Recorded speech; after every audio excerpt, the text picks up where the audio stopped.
we need to use the order of operations to do this exercise. We want to do this computation, and we see that we have some numbers inside grouping symbols, and we have a subtraction here. Now, the order of operations tells us to do the computations inside the grouping symbols first. And inside the grouping symbol, we have, first of all, a number raised to an exponent, and then we have a multiplication.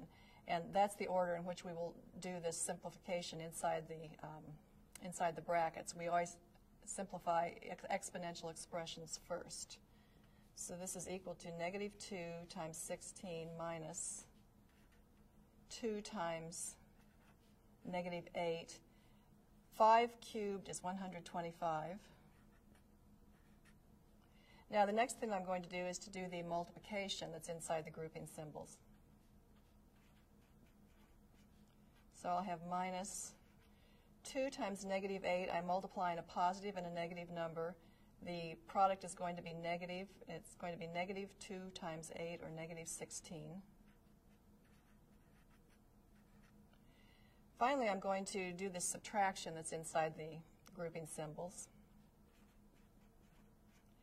And I can think of this subtraction as an addition. I can think of this as negative 16 plus the opposite of 125. So I can think of it as negative 16 plus negative 125, and that is equal to negative 141.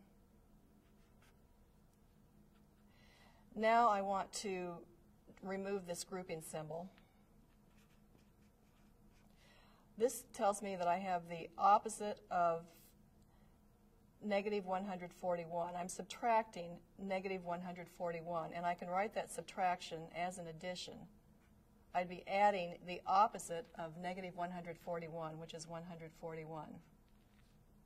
Now I've got a multiplication and an addition. I'll do the multiplication next. We multiply and divide before we add and subtract. Negative 2 times 16 is the product of a negative number and a positive number. The product is going to be negative, and 2 times 16 is 32. So that product is negative 32. And we're adding 141.